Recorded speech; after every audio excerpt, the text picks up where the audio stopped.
నమస్తే రమగారు. నమస్తే జయ.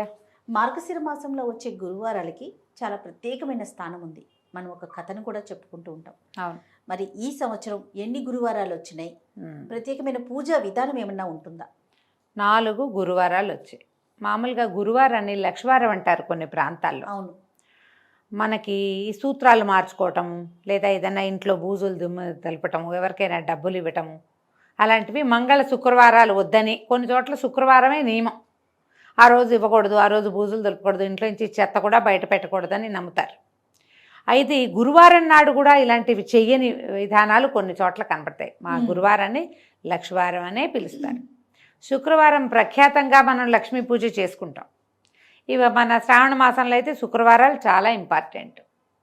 గురువారం అంత ఇంపార్టెంట్గా కనపడదు. గురువారం మనకి దత్తాత్రేయ పూజా విధానం, గురు పూజా విధానం అవి కనపడతాయి కదా. దత్తాత్రేయులు దత్తులు గురువులు అలా పూజిస్తారు. కానీ ఈ మార్గశిర గురువారాల్లో లక్ష్మీ పూజ చాలా ముఖ్యంగా చెప్తారు. ఇదొక లక్ష్మీ వ్రతం. దీనికి పెద్ద పూజ హడావిడేం లేదు. లక్ష్మీదేవికి షోడశోపచారాలు శుక్రవారం నాడు ఎటా చేసుకుంటామో అదే పూజ. ఓకే. అయితే ప్రత్యేకంగా ఇందులో కొన్ని నియమాలు మాత్రం ఉన్నాయి. ఈ మార్గశిర గురువారాలకి నియమం ఉంది. వ్రతానికి ఒక కథ ఉంది.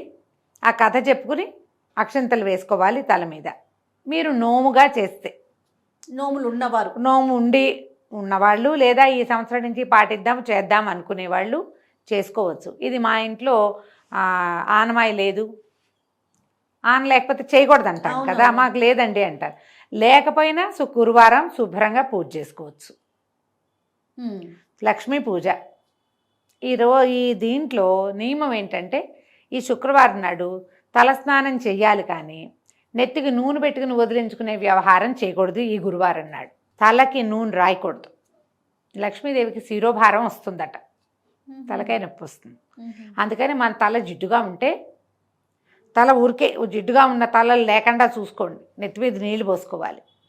పిడప పెట్టుకుంటాం కదా, ముందు తల నీళ్ళు ఆరడానికి, తర్వాత ఆ పిడప తీసి పక్కన పెట్టి నీళ్ళు ఆరిపోతే దువ్వుకోవద్దు, దాన్ని మూడేసేసుకోవాలి. విరబోసుకుని వంటలు చేయటం లాంటి వ్యవహారాలు చేయబోకండి. దాన్ని మూడేసుకోవాలి. లేదా నాలా పొట్టి చుట్టు వాళ్ళు అనుకో, మడత పెట్టి ఒక క్లిప్పు పెట్టుకుని జుట్టు వేళ్లాడకుండా చేసుకోవాలి. తల దువ్వకూడదు పూజ అయ్యేదాకా. మామూలుగా మనం ఏం చేస్తాం, పొద్దున్నే స్నానాలు చేసాక కొంచెం తలకాయ చక్కగా దువ్వుకుని కాసిన పువ్వులు అవి ముడుచుకుని కూర్చుంటాం పూజకి. ఇప్పుడు తల దువ్వుడు లేకుండా పువ్వులు ముడుచుకోవచ్చు. దువ్వకూడదు, నెత్తికి నూనె రాయకూడదు.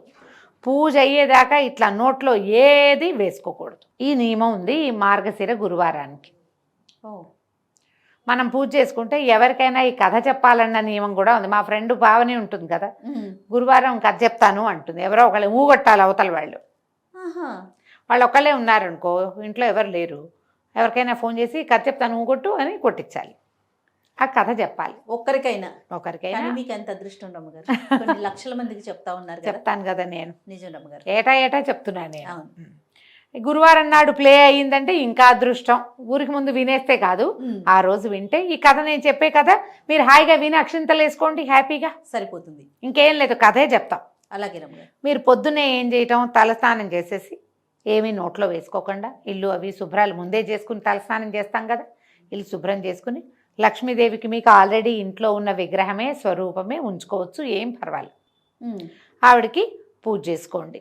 షోడశోపచారాలంటే ఏముంది, ఆవాహనము స్థాపనము చేశాక నవరత్న గచ్చ సింహాసనం, అర్ఘ్యం పాద్యం ఆచమనీయం, స్నానం, ఆభరణం, వస్త్రం, పుష్పాలు, గంధము వరుసగా సమర్పిస్తామా. అయిన తర్వాత లక్ష్మీ అష్టోత్తరం చదువుకోండి. లక్షణంగా ఏం పెద్దది శాస్త్రమే చదవాలన్న నియమం లేదమ్మా. మీకు అందరికీ ప్రకృతి నమః, ఓం వికృతి నమః ఉన్నాయి కదా నామాలు, 108 చిటుకుని అయిపోతాయి. ఏ స్తోత్రనీతి ఇలాంటి యాప్లోనూ చక్కగా లక్ష్మీ అష్టోత్తరం అని కొట్టారంటే వచ్చేస్తుంది, ఎక్కువ సమయం పట్టదు. 108 పువ్వులుంటే చక్కగా పువ్వులు సమర్పించి అర్చన చేసుకోండి ఒకటి. లేదా 108 పువ్వులు లేవు, కాసినే ఉన్నాయి పువ్వులు, ఓ చిటికెడు కుంకుమ పట్టుకోండి. నా వేళ్ళు చూడండి ఏం చేస్తున్నానో పట్టుకోండి. ఆ పట్టుకుని ఈ పుస్తకం చూసుకుని అది చదువుకోండి. అయిపోయాక ఈ కుంకుమ సమర్పించి దండం పెట్టుకోండి. స్తోత్రం అయ్యాక ధూపం, దీపం, నైవేద్యానికి మనం వ్రతంగా చేసేటట్టయితే నియమం ఉంది. వారానికి ఒక్కొక్కటి చొప్పున చేసుకోవాలి. ఈ వారం ఇది, వచ్చే వారం ఇది, ఇలాంటి లెక్క ఉంది. చేసుకోవచ్చు. లేదా మీకు అలవాటు లేదు, చేత కాదు, అవన్నీ చేయలేం, పాయసం చేసి పెట్టండి చక్కగా. క్షీరాన్నం చేయండి. సేమియా పాయసం, సగ్గుబియ్యం పాయసం చేయకండి. అన్నంతో బియ్య పాయసం చేసి క్షీరాన్నం చేసుకుంటాం అవును. కదా, పరమాన్నం అంటాం. ఇన్ని శనగపప్పు వేసుకోండి అందులో. ఆ బియ్యంలో శనగపప్పు వేసి శుభ్రంగా పాలు పోసి పాయసం వండేసుకోండి. అంత పాయసం అమ్మవారికి నివేదన చేయండి. తర్వాత కథ నేను చెప్తా కదా, చక్క అక్షంతలు చేత్తో పుచ్చుకుని కథ విని ఆ అక్షంతలు అమ్మవారికి కొన్ని సమర్పించి కొన్ని తల మీద వేసుకోండి. మార్గశిర గురువారం పూజ అయిపోయింది లక్షణంగా. అంతే. క్షీరాన్నం అంటే అంటే వచ్చినా రాకపోయినా క్షీరాన్నం అంటున్నారు. కాకుండా ఉంటే అసలు నియమం ప్రకారం ఏం చేసుకోవాలండి? మనం వ్రతంగా చేసుకుంటే ప్రాంతాల వారీగా తేడాలు ఉంటాయి జయ. వీటిలలో గోదావరి జిల్లాలో ఒక రకం. ఈ వ్రతాన్ని మనకు తెలిసైతే ఎక్కువగా వైజాగ్ ఆ ప్రాంతాల వాళ్ళు ఎక్కువ చేస్తారు. మార్గశిర గురువార వ్రతాలు అక్కడ ఎక్కువ. పూలగం పెడతారు మొదటిది. తర్వాత ఏమో గారెలు రెండో వారం. తర్వాత కాదు, అట్లు తిమ్మనం అంటారు. అట్లు పోస్తారు. అట్లు పోసి తిమ్మనం అని చేస్తారు. తిమ్మనం అంటే ఈ బియ్యం కొంచెం నానబెట్టి కొబ్బరి బియ్యం గ్రైండ్ చేసి పాయసంలాగా ఫిర్నీ అంటారు దాన్ని. చేసుకోవచ్చు, బాగుంటుంది. అట్లల్లోకి నలుచుకునేందుకు అది పెట్టుకుంటారు. తర్వాత ఏమో గారెలు, చిత్రాన్నము, అప్పాలు, పాయసము ఇలా చేస్తారు. వారానికి ఒకటి. ప్రాంతాల వారీగా ఖచ్చితంగా తేడాలు ఉంటాయి. అయితే మామూలుగా చూడు, శ్రావణ శుక్రవారాలు 4 వారాలే కదా. ఈ గురువారాలు 5 చేయాలి. 5 ఎట్లా చేస్తాం? 4 వారాలేమో మార్గశిరంలోనే, 5వది పుష్యమాసంలో వచ్చే గురువారాన్ని 5వసారి చేసుకుంటారు. 5వ వారంతో సంవత్సరం పూర్తయిపోతుంది. మళ్ళీ వచ్చే సంవత్సరం మీకు ఆసక్తి ఉంటే ఏటా చేసుకోవచ్చు. దీని ఉద్యాపన వ్యవహారం ఇది కూడా ప్రాంతాల వారీగా కొంచెం తేడాలు ఉంటాయట. కానీ మనం నోముగా పెట్టుకోకపోతే ఏటా చేసుకోవచ్చు. మార్గశిరంలో ఇంకా పెద్ద విశేషంగా పూజలు కనపడవు కదా మనకి.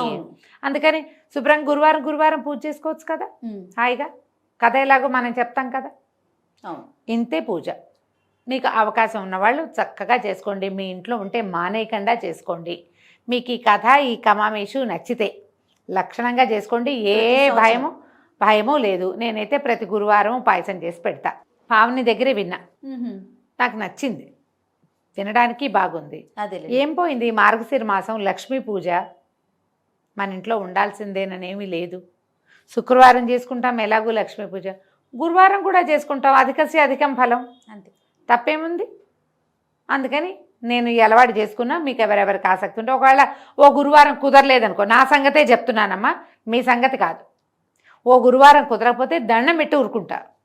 ఇవాళ సాగలేదు, నేను బయటికి వెళ్ళిపోవాలమ్మా, రేపొద్దున కలుసుకుందామని దండం పెట్టేస్తా. ఒక లక్ష్మీ క్షీర సముద్రరాజు తనయ శ్లోకం చదువుకుంటాను. లక్ష్మీదేవి ప్రతిమ ఉంది. ఆవిడ కొంచెం గంధం బొట్టు పెట్టి 1-2 పువ్వులు పెట్టి ఈ పటిక బెల్లమే ఆవిడ కూడా నివేదన చేసి వెళ్ళొస్తాను. మళ్ళీ రేపు కలుసుకుందామమ్మా అని చెప్పేస్తాను. కుదిరిందా అన్ని వారాలు చేసుకుంటా. నేను శ్రావణ శనివారాలు అంతే, ఇవంతే. కుదరకపోతే అదేదో బ్రహ్మాండం పగిలిపోతుందని, లైన్ తప్పేసామని, నెత్తని చేస్తుందని, తర్వాత ఏమో అమ్మవారు ఏదో చూపిస్తుందని.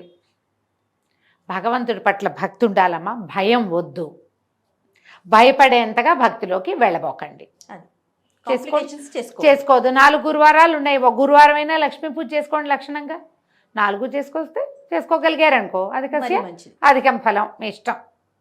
దీనికి ఒక కథ ఉంది. పూర్వం అట ఒక బ్రాహ్మణ కుటుంబం ఉండేది. ఆయనకి మొదటి భార్య గతించింది. ఆ మొదటి భార్యకి సుశీల అని ఒక చిన్న పిల్ల ఉండేది. ఆయన మరి ఇల్లు బ్రాహ్మణ ఇళ్లలో ఏంటంటే ఈ యజ్ఞం అని, హోమం అని, ఆడపిల్లలకి పెళ్ళిళ్ళకి పక్కన భార్య ద్వితీయంగా ఉండాలని, వాటన్నిటికీ భార్యలు అవసరం.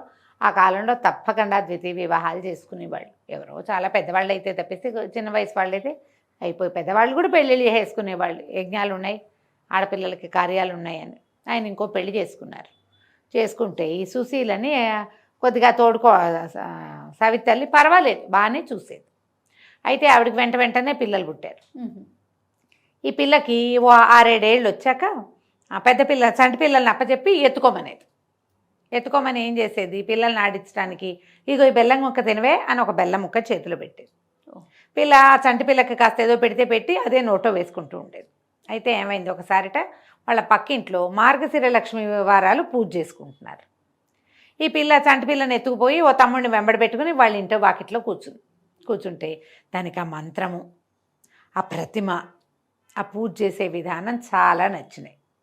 అత్తయ్య ఏం పూజ చేసుకుంటున్నారే అని పక్కింటి ఆవిడని అడిగింది. లక్ష్మీ పూజే చక్కగా చేసుకుంటే ఆడపిల్లలకి మంచి మొగుడు వస్తాడు, చక్కటి సంసారం వస్తుంది. మీ పిన్నికి ఏమీ తెలీదు, మా ఇంట్లో ఉంది అంది. ఈ పిల్లకి చాలా నచ్చింది. మొదటి గురువారం నాడు చూసింది. ఏం చేసింది, రెండో గురువారం నాడు అది పిల్లలకి బొంగరాలు చేసుకోవడానికి బంకమట్టి తెస్తే ఆ బంకమట్టితోటి చక్కగా చిన్న లక్ష్మి వాళ్ళ ఇంట్లో పక్కింట్లో ఉంది కదా, అది చూసి అంత లక్ష్మీదేవి ప్రతిమ చేసుకుంది. ఆ ప్రతిమకి వాళ్ళ దగ్గరే వీళ్ళ వాకిట్లో కూర్చుంటే వాళ్ళ ఇల్లు కనపడుతూ ఉంటుంది. ఇక్కడ కూర్చుని జిల్లేడు పువ్వులతోటి కాసినేవో ఆకులు చేతికి అందినవి చక్క పచ్చగా బాగుంటే ఇప్పుడు ఇట్లా తుంచామనుకో ఇవి వస్తాయి, మన దీనిలాగా తులసి దళంలాగా వస్తాయి కదా, అట్లా దళాలు కోసుకొచ్చి కొన్ని చెట్లాకులు ఆకులు పువ్వులు సమర్పించి నైవేద్యంగా బెల్లం సమర్పించి పూజ చేసుకుంది. అక్క ఏదో చదువుతోంది కాబట్టి పక్కనున్న పిల్లలు కూడా మాట్లాడకుండా కూర్చున్నారు. కూర్చుని చక్కగా పూజ నడిచింది. పిల్ల బాగుందిగా. వచ్చే వారం ఈ వారం కూడా చేసింది. 4 ఆ సంవత్సరం 5 గురువారాలు వచ్చినాయి. వాళ్ళు మొదటి వారం వాళ్ళింటో చూసి 4 వారాలు చేసుకుంది. బాగుంది. వాళ్ళింటో పుష్యమాసంలో గురువారం కూడా చేశారు చెయ్యాలని, అప్పుడు కూడా చేసుకుంది. ఈ లెక్కన 5 గురువారాలు అమ్మడు చేసింది. దానికి చాలా సంతోషం వచ్చింది. ఆ ప్రతిమని దాపెట్టుకుంది ఎక్కడో. మరుసటి సంవత్సరం కూడా చేసుకుంది. తల్లి తండ్రి బాగుపడ్డారు. అంతకుముందు సామాన్యమైన కుటుంబం వాళ్ళది. కాస్త శుభ్రంగా చెయ్యాడేలాగా వచ్చింది వాళ్ళ పరిస్థితి. 3-4 పిల్లలు కూడా పుట్టారు. 3 మగ పిల్లలు 3 ఆడపిల్లలు పుట్టారు. ఈ అమ్మాయి ఒక్కతేగా, వాళ్ళు 5-6 ఉన్నారు. బాగుంది. పిల్లకి 14వ ఏడు వచ్చేసరికల్లా పెళ్లి చేశాడు తండ్రి. ఇంకా పెద్దది అవ్వకుండానే చేశాడు. పెళ్ళయ్యాక కూడా ఇక్కడే పూజ చేసుకుంది. వ్యక్తత వచ్చాక కాపురానికి తీసుకుపోయారు. ఇంకో ఏడాదికి అనమాట. అప్పటికి కూడా వీళ్ళు బాగానే ఉన్నారు. ఈ ఏడాది గడిచాక అమ్మాయి వెళ్తూ ఏం చేసింది, తను ఏటా పూజ చేసుకుంటుంది కదా లక్ష్మీదేవి ప్రతిమను తీసుకుని వెళ్ళిపోయింది. ఓకే. ఎప్పుడైతే ఈ అమ్మాయి గడప దాటి అత్తవారింటికి వెళ్ళిందో, అత్తవారు కూడా సామాన్య కుటుంబీకులు, వాళ్ళకి అక్కడి నుంచి ఇక్కడి నుంచి కలిసి వచ్చినాయి. పంటలు ఇబ్బడి ముబ్బడిగా 6 ఎకరం కొండ ఉంటే అది ఇంకా బ్రహ్మాండంగా పెరిగింది. భర్తకేమో బయట నుంచి బోల్డని అవకాశాలు లభించినాయి. మావగారికి బావగారికి అందరికీ. ఈ పిల్ల వచ్చాక మాకు కలిసి వచ్చింది అనుకున్నారు. వేయమని అయిపోయారు వాళ్ళు. కానీ ఈ అమ్మాయి వెళ్ళిపోయాక పుట్టింట్లో మెల్లిమెల్లిగా స్థితి దిగనాసిల్లిపోయింది. ఆ ఊరు నుంచి ఈ ఊరు వచ్చిన వాళ్ళంతా మీ నాన్నగారి స్థితి బాగోలేదు, పిల్లలు పెళ్ళిళ్ళు చేయలేకుండా ఉన్నారు, మీ పిన్ని గారికి బాగోలేదు, మీ అమ్మకి ఇట్టా ఉంది అట్టా ఉంది అనేవాళ్ళు. ఈ అమ్మాయి వింటూ ఉండేది, ఏం బాధగా ఉండేది పుట్టింటికి ఏదైనా చేయాలని. కానీ ఏమిటి తేడా వచ్చిందో ఆ అమ్మాయికి అర్థం కాలే. కొన్నాళ్ళు అయిన తర్వాత ఈ తల్లి ఉంది కదా మారుటి తల్లి, ఆవిడ ఏమందిట పెద్ద కొడుకుని పిలిచి, ఒరే అక్కయ్య దగ్గరికి వెళ్ళిరా ఏదైనా సహాయం చేస్తుందంటే వాళ్ళ ఇంటికి వెళ్ళాడు అక్కయ్య దగ్గరికి. ఏరా ఏమిట్రా అంటే, నాన్నకు ఆరోగ్యం బాగుండలేదు, ఏమీ మనకు అవకాశాలు రావట్లేదు, డబ్బులన్నీ అయిపోయినాయి, అమ్మ చాలా బాధపడుతుంది అక్క, నీ దగ్గరికి పంపించింది అన్నాడు. ఈ అమ్మాయి ఏమని చేసింది, బాగా ఆలోచించుకుని రా అని చెప్పి ఒక కర్రని జాగ్రత్తగా తొలిపించి దాని నిండా బంగారు వరహాలు పోసి అత్తవారింట్లో తెలియకుండా ఆ కర్రని తమ్ముడు చేతికిచ్చి, ఇది పట్టుకుని ఇంటికి వెళ్ళరా అని. సరే తమ్ముడు ఏం చేశాడు, ఆ కర్ర పుచ్చుకుని వెళ్ళాడు. మధ్యదారిలో ఎక్కడో మంచినీళ్ళు తాగుదామని చెరువు గట్టన కర్ర పెట్టి మంచినీళ్ళు తాగని పోయాడు. నీళ్లు తాగి పైకి వచ్చేసరికల్లా కర్ర లేదు. అందులో వరహాలు ఉన్నాయని తెలియదు పిల్లవాడికి. ఆ పోనీలే అక్క ఊరికే అడవిలో సహాయానికి కర్ర ఇచ్చింది అనుకున్నాడు, కానీ అంతకంటే ఏమీ ఆడుకోలే. ఇంటికి వెళ్ళిపోయాడు. అక్క ఏమి ఇచ్చిందంటే, ఏదో కర్ర ఇచ్చిందమ్మా, ఆ కర్ర అక్కడే ఎక్కడో పోయిందంటే, అయ్యో ఏమీ లాభం లేకపోయిందే పిల్లల దగ్గరికి పంపించినా అని ఊరుకుంది. కొన్నాళ్ళు పైగా మళ్ళీ అక్కయ్య దగ్గరికి వెళ్ళరా అని కొడుకుని పంపింది. ఈసారి ఏం చేసింది అమ్మాయి, ఓ చెప్పుల చేతని ఉంటే కొత్త చెప్పుల చేత జాగ్రత్తగా దాన్ని కుట్లు ఉడదీసి దాన్ని నిండా వరహాలు పోసి మళ్ళీ కుట్టించి తమ్ముడు చేతిలో పెట్టింది. ఇంటికి జాగ్రత్తగా పట్టుకెళ్ళి అమ్మ చేతికి ఇవ్వరా అని. వాడేం చేశాడు, ఆ పిల్లవాడు వెళ్తూ చెరువు గట్టను పెట్టి మరి అంతంత దూరాలు నడవద్దు, మంచినీళ్ళు తాగడానికి దిగాడు. మళ్ళీ పైకి వచ్చేసరికి చెప్పులు లేవు. అయ్యో, సలీసుగా అక్కడ పెట్టుంటే ఎవరో తీసుకుపోయారు. అదే అయిపోయింది. మళ్ళీ ఏమైంది, 3వసారి మళ్ళీ వచ్చాడు. 3వ మాట వచ్చాక అమ్మాయి ఏం చేస్తుంటే ఒక గుమ్మడి పండుని పైన ఇట్లా ముచ్చుకుందిగా, ముచ్చుకు దగ్గర ఇట్లా కోసి గుండ్రంగా తీసేసి లోపల గింజలన్నీ బయటికి జవరేసి దాని నిండా బంగారు కాసులు పోసి ఈ గుమ్మడికాయ పెట్టి జాగ్రత్తగా పట్టుకెళ్ళు, ఎక్కడ పెట్టబాక అని పదే చెప్పింది.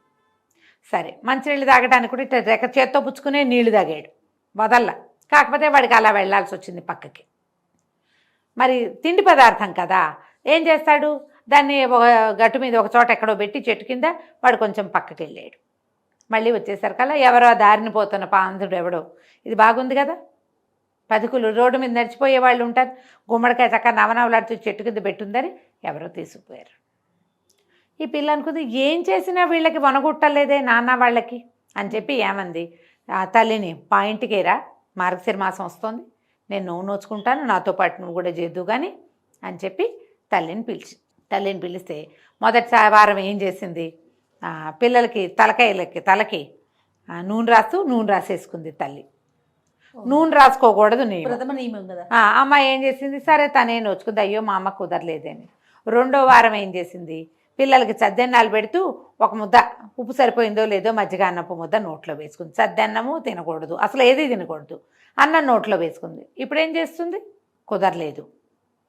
ఇక మూడో వారం ఏం చేసింది, తల్లిని ఒక తీసి ఒక గొయ్యల్లే ఉంటే వాళ్ళకి పక్కన కాస్త మొక్కల దగ్గర కాస్త ఖాళీగా ఉంటే ఈ గోతులో కూర్చో, పైకి రావద్దు, నా పనులు చేసుకుని నేను పూజకు ఏర్పాటు చేసుకునేదాకా ఇక్కడే ఉండమ్మా. తల్లి లోపల కూర్చున్నది. సరే చెప్పిందిగా కూతురు. కాసేపటికి ఏమైంది, పిల్లలు ఎవరో అరటిపళ్ళు తింటూ తొక్క అక్కడ పడేశారు. ఈవిడ ఒక్కతే కూర్చుని ఉంది, కాలక్షేపం లేదు. ఆ అరటి తొక్క లోపల మనకి చక్కెరకేళీలకి లోపల తెరలాగా ఉంటుంది, అది రుచిగా ఉంటుంది, అది ఎత్తి నోట్లో వేసుకుంది తల్లి. కూతురు వచ్చి పని అంతా అయ్యాక అమ్మ రావే పూజ చేసుకుందామంటే ఏం రావే, అరటిపండు తొక్క లోపలిది తిన్నానే అంది. మూడో వారం కూడా ఎందుకో అమ్మవారు ఒప్పుకోవట్లేదు మా అమ్మ పూజని. మా అమ్మాయికి చాలా బాధగా ఉంది.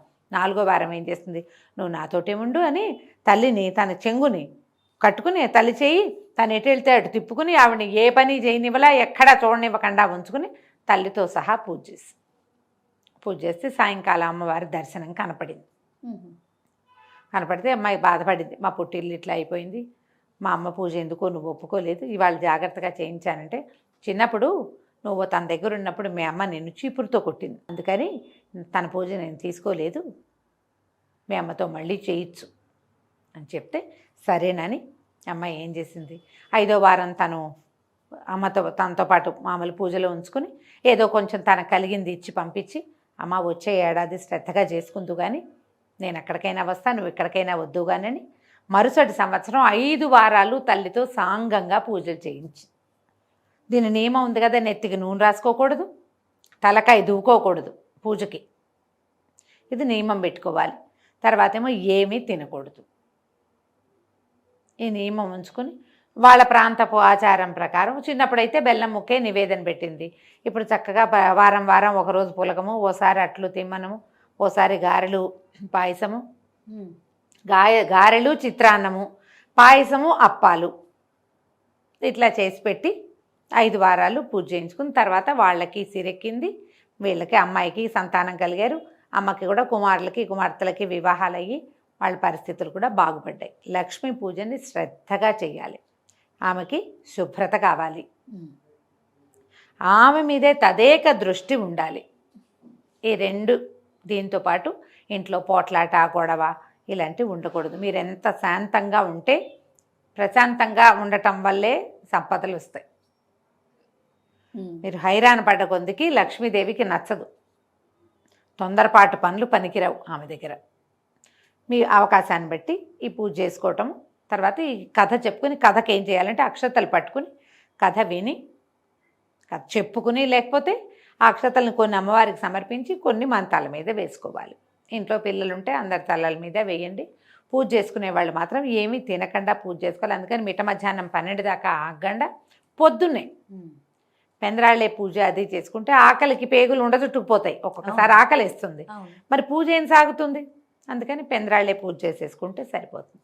ఈ మార్గశిర గురువారాలు లక్ష్మీ పూజకి అనువైనవి కాబట్టి కథ చెప్పుకున్నా చెప్పుకోపోయినా, నైవేద్యం ప్రత్యేకంగా చేసినా చేయకపోయినా, శుక్రవారం చేసుకునే పూజని గురువారం నాడు కూడా చేసుకోండి. అంతే. దీనివల్ల లక్ష్మీ ప్రసన్నత కలుగుతుందని బోలెడన్ని వ్రతాల్లో చెప్పబడింది. మనకు అవకాశం ఉంది కాబట్టి ఎన్ని వారాలు కుదిరితే అన్ని వారాలు చేసుకుందాం. సంతోషం. నమస్తే. నమస్తే చెయ్యి.